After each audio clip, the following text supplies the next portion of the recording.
नमस्कार दोस्तों, वकील साहब इंडिया में आपका स्वागत है। मैं इस समय 30,000 कोर्ट आरती त्यागी जो कि बीसीडी का इलेक्शन लड़ रही हैं, बार की एक पॉपुलर मेंबर रही हैं और आज जानते हैं ये जो इलेक्शन लड़ रही हैं इनका आखिरकार एजेंडा क्या और ख़ासकर यंग एडवोकेट के बारे में क्या ये जानती हैं कि यंग एडवोकेट की प्रॉब्लम क्या है।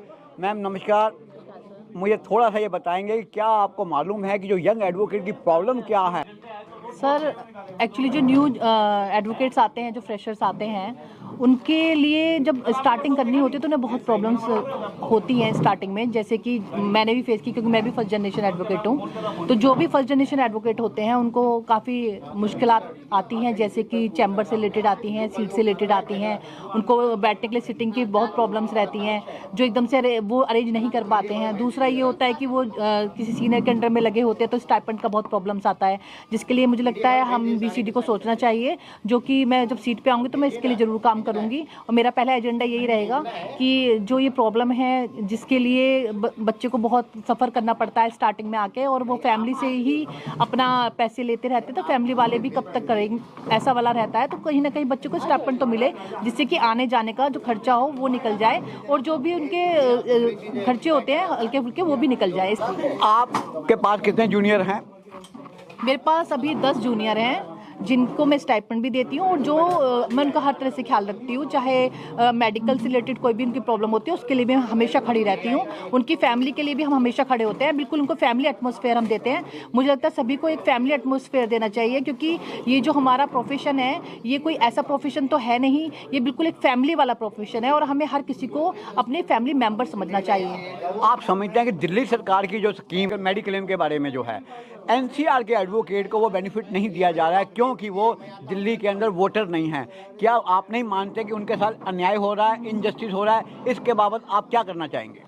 इसके लिए भी मैं काफ़ी टाइम से आवाज़ उठा रही हूँ। मैंने पहले भी इसके लिए काफ़ी बार बोला है। इस बार अभी यही नहीं कि सिर्फ इलेक्शन में मैं आ रही हूँ तो इसलिए मैं ये चीज़ें बोल रही हूँ।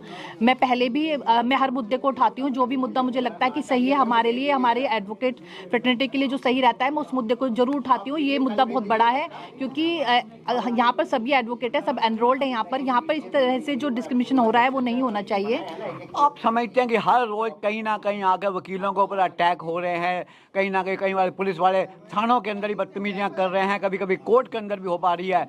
आप नहीं समझते कि जो एडवोकेट प्रोटेक्शन एक्ट है उसके वो बहुत जल्दी अमल करने की ज़रूरत है? आप क्या कहना चाहेंगे?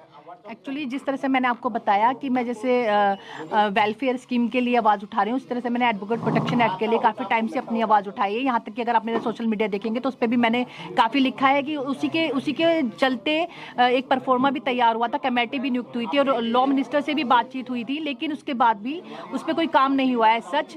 बल्कि जो राजस्थान में हुआ उसके लिए ही कि उसमें कुछ खामियां थी, ये थी, और वो खामियां हमारे यहाँ ना हो, उनको ठीक किया जाए, इस तरह से रहा। लेकिन अभी तक भी वो चीज़ हुई नहीं है। तो मेरा कहना ये है कि मैं आप सबसे वादा करती हूँ, मैं जब मुझे पद पे अगर आप लाते हैं और डेफिनेटली मैं वो सब काम करूंगी जो काम अभी तक रुके हुए हैं, जो सिर्फ एक एजेंडा बनकर रह गए हैं, जो सिर्फ गिनती में काम गिने जाते हैं। मैं गिनती में काम गिनने वालों में से नहीं हूं, मैं काम करने वालों में से हूं और मैं करके दिखाऊंगी। आपको पता है कि बीसीडी के पास फंड्स की कमी नहीं है। ड्यूरिंग कोरोना पीरियड के अंदर वकीलों को भिखारियों की तरह लाइन में लगा दिया गया और वीडियो में नाम 1 महीने का राशन देकर उन्होंने सोचा कि शायद यही हमारी जिम्मेदारी पूरी होगी। इस बाबत क्या कहना चाहेंगे आप? इस बाबत मुझे ये कहना है कि इस तरह की जो कोरोना आया, दो सडन आया, तो इस तरह से जो भी आपदा आए उस आपदा के लिए अलग से फंड अरेंज करके रखना चाहिए कि जैसे ही कोई आपदा एडवोकेट्स के साथ आती है तो उसके लिए किसी भी एडवोकेट को इस तरह से ना तो लाइनों में लगना पड़े, ना राशन का प्रॉब्लम रहे, ना किसी चीज़ की प्रॉब्लम रहे, क्योंकि आपदा बताकर नहीं आती है, आपदा अचानक ही आती है। तो इसके लिए मैं आप सबसे वादा करती हूँ, मैं पद पर आई तो मैं अब अलग से इसके अरेंजमेंट कराऊंगी, अलग से एडवोकेट्स के लिए हॉस्पिटल की सुविधा भी उपलब्ध कराऊंगी। आपके ऊपर यंग बच्चे कैसे भरोसा करें?